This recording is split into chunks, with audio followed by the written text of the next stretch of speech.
Chapter 705 of One Piece coming at you by none other than Gomu Kage.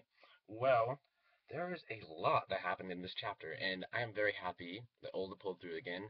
Very good stuff. I'm going to start off right off the back with the cover photo. Now, I was excited to see what was going to happen in this cover photo. First time in a long time I've actually been really interested in the cover story, especially because I'm also super interested in the story. But we see the robot that was there last time, the one that we know that Drake fought on an idol that Kaido loved. And I thought either the robot or Drake was dead, but I don't think Drake will die. He's a freaking ancient zone type. So I think he's a lot stronger than people think he is actually. So we don't see Drake, but we see another robot dude, and we see this guy. He looks like Wapple, like the eating dude on Chopper's Drum Island. I don't know if it's him. It just kind of reminds me of him holding the burnt down flag. But either this guy sent a division to quell down this rebellion, or I had another thought. Maybe X Drake is part of Kaido's crew now, like a division commander or something, and he is like leading this group to put down this rebellion because maybe Kaido has him likes this island or wants this island to keep running instead of having a rebellion. So that could be cool, but that would mean we would also have to fight X Drake if we go against Kaido, so that would be crazy. And that makes sense because he's his own type, and Kaido wants his own types. And the only question I have with this panel is where the frick is Caribou? He was kind of hiding a second ago. I don't see any swamp stuff. It just looks like a bunch of smoke. I mean, I guess the stuff all over the people could be swamp. He might be trying to pull something. I don't know. So I'm curious to see how Caribou will play into this because I don't know if he's going to have importance to the story or not. Okay, well, we begin and everyone's like, Burgess, Burgess, because he just won the block A super fast. And at the same time, people are like, whoa, what is Blackbeard's crew doing here? Because probably just, devil fruit hunting, which is what they've been doing for a long time. Now, we go to Frankie, and he's like, okay, well, this might be tougher than Luffy than I thought, but we need to go and find the factory because that was my job. And he's like, we need to take down the Doflamingo family. We'll beat up a guy to find out where it is. And his little toy friend's like, no, no, no, you can't say that around here. It's taboo. And like all the crowd is looking at him angry. So that brought up a couple questions like, do people just have an immense love for Doflamingo and his family? Like that's quite possibly why no one's reacting weird to him stepping down as king. Maybe even though he's not king, in their minds he still rules the country, which is throwing off Law's plan. Um, we will see. And so he's getting out of his seat. He's leaving the stadium, and it just gets crazier from here on out. And then we have this, um, the snail phone, the Denden Mushi talk between a marine on the side, and he's giving information about who's here. And he's talking to Catman, which is really the Vice Admiral Maynard. And I can't remember if we've ever seen him before or not. The name kind of sounds familiar, but I wouldn't be surprised. There's tons of new characters anyway. He's going under the alias of Catman, and he's talking to Den Mushi, and then one of Bartolomeo's, this apparently insanely strong rookie, who we have yet to see.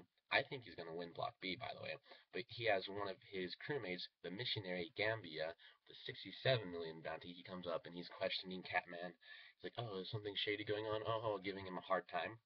And I love the next panel. We see Catman, he's just washing off his hands in a very Macbeth-like style, getting the blood off his hands, and then Gambia is just in the trash, and no one can find him when it's turn to come up.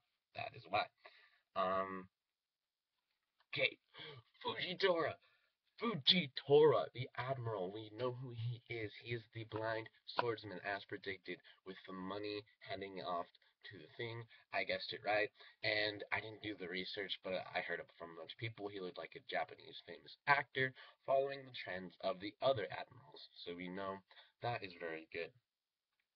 And he said a couple of interesting things. He's going to call in a couple battleships, similar to maybe how when Kizaru came to Sabaody, it's gonna be like a Buster Call level sort of thing. I don't know. He was with somebody, and maybe just like some random sort subordinate. Could be fodder, could be important. We don't know. And he I like this guy. I liked Akoji, and I think Kizaru's funny. I, I kind of like Akainu because his powers, but I don't like him as a person. This is the first admiral that I'm like really starting to like really like, almost as like a good guy. Aokiji, I think he's like borderline. Kizaru, he's just doing whatever. Oh, Ben Beckman. And then the absolute justice of Akainu. This guy, I think he has the most correct sense of justice out of any Marine I've seen so far, which is really cool because he's actually caring for the safety and welfare of people in the stadium, like in case he has to use his whole fruit or something of that sort, which might reveal the factory because it's the only place I know of it to be. Would either be in Green Bit because no one's ever been there and come back alive, or possibly under the stadium. So that's really cool. It's good to know all this questioning, all the rumors put to rest. Blind swordman Fujitora.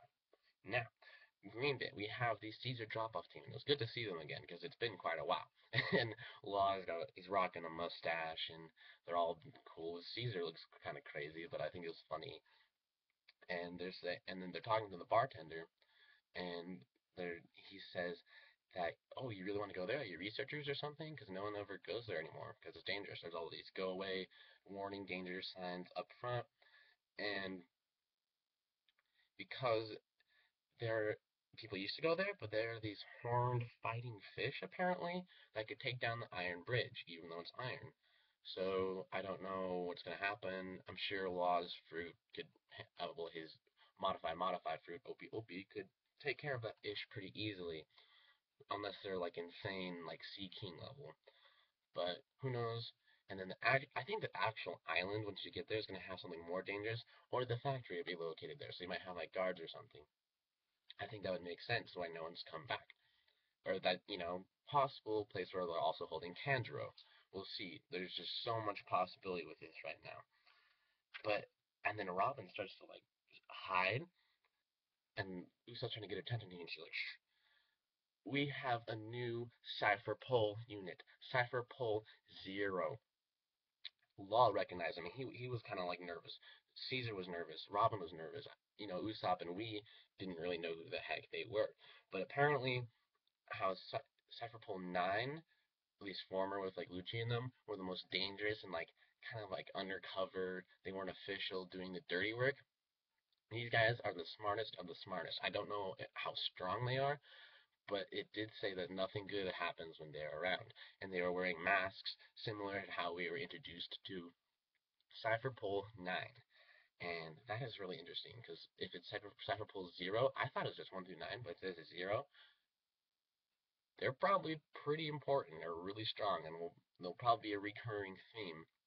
There's just so much going on right now. Oh, I love it.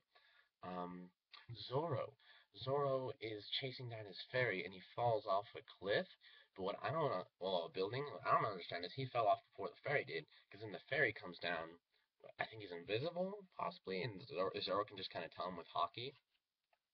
But his bag, along with his sword, falls on his face. It was kind of funny, but the fairy's talking, so there's confirmation that there's a fairy. He's like, oh no, what am I gonna do? He might find me. Blah blah blah blah. He doesn't even care about the sword at this point. He just doesn't want to be discovered. So that's interesting. Then you have Kinemon. He's the one who got lost instead of Zoro. I thought that was actually kind of thought that was funny. But as he's lost, there are these people questioning him. He's like, "Where are you going, old man?" But they're like, oh no, you're not an old man. The top, not the way your head or hair is or hat. I'm not sure. You're a samurai, and you must be Kinemon or the Wisp. And just knowing that right off the back, and the fact that the dude was wearing a mask, and they're all wearing masks, and so a girl had like a Bluno hat, like a hair thingy as well, like kind of looked like a bowl. It was like a white beard stash on top of the head, like Bluno. That's probably the rest of Cypher Pole 0, CP0, and they figured out who Kinemon was, and they're like, okay, come with us if you want to see Kanjuro alive. So maybe they're involved with the Doflamingo family, because I thought the Doflamingo family had Kanjuro. Maybe they're trying to help them. I don't know. Then again, Wano Kuni is its own separate country, so Cyberpole Zero shouldn't get involved with that. I don't know. It's really interesting. Then we have Sanji, and he is still with Violet. And I'm still thinking it's possible that Violet is related to Fujitora working for him, because Violet, Fujitora purple, it makes sense, color scheme, this and that. But she might just be, helping Sanji. Cypherpole Zero knows a ton. They might know Sanji's weakness for women. She might be part of Cypherpole Zero. Actually, that would make sense. And he takes out this sniper. Skywalk kicks him off this building, this cool panel where you see him falling off this really tall tower. And then he's like, yeah, about it. And she's like, oh, and, goes up and embraces him. She's like, I'm so safe. It was funny how they did the similar. He's like, dear Nami and Robin, like when he was stuck at the Okama Island, and when he got separated by Kuma, just kind of like like a deer that I'm telling him the thoughts of his mind, and I thought that was funny and a good reference. After Sanji, oh gosh, there's so much to review. Holy cow, this chapter was so jam packed. After Sanji, oh yeah, and so he's saying he's in love, and she's like, oh, how reliable, and so that's going well. Who knows if something goes wrong, that could end up badly. But then, oh, this was so funny.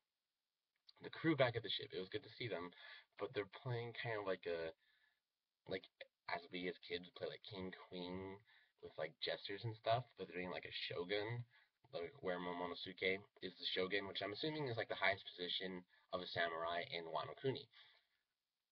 But he's like Chopper's is like poison tester, but he like drank all of it, and then he's resting on Nami's lap, and she's all like, whatever, you know, Momo getting his action as usual, and then Brook shows up on her lap as well. He's like, oh, I am also satisfied. Knocks him off. That was pretty funny. He has a freaking huge, like a pain bump on his head. Um, And then but Chopper explains to him how Momonosuke has been acting kind of depressed, kind of weird. I don't know. And then, but then it was funny. He's like, "Oh, I only listen to Luffy," totally ignoring whatever Chopper said. But then he starts to entertain them. But then they figure out somebody else is on the ship. Is it a fairy? Like if they snuck onto it, is it Cypherpole Zero? Is it someone we don't know? I don't know. First impression I got. This is not related at all. But like they're just like, no, no, no, no. Like when I read that, I got like a Consuelo voice from Family Guy, just like a no, no here, no, no, no. I thought that was interesting, but we don't know who it is, and they're all freaking out. Nami is bringing Momo into her chest. That's funny. Chopper's got a gun. It just looks really funny. But then the final panel, holy cow, this Bartolomeo guy, who we have yet to be revealed, the super rookie. He's supposed to be extremely powerful. And we did find out he's in Block B. So, at least in my mind, I'm pretty sure it's going to be Bartolomeo B, Luffy C, and Rebecca in D. That's not set in stone, but I am pretty positive that's how it's going to work out. And before they start Block B, they're like, where's Catman? And Bartolomeo. And Bartolomeo shows up. He's like, Block B is about to start. He's like, also, have you seen Catman around? He's like, not sure. But he's in the trash where Gambia used to be. Looking at the panel right now, I don't see Gambia there as well. So I don't know if he took Gambia out or whatever. But he just trashed a vice admiral like that. So that gives me enough proof that he's gonna win Block B right there. So I don't think Cavendish is gonna make it.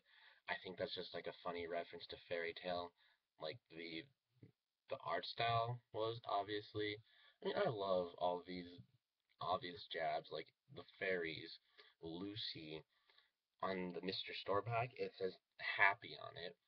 Um, the dude who got angry at Luffy, he says, "Don't get mad, or else he'll say like I'm all fired up or something like that."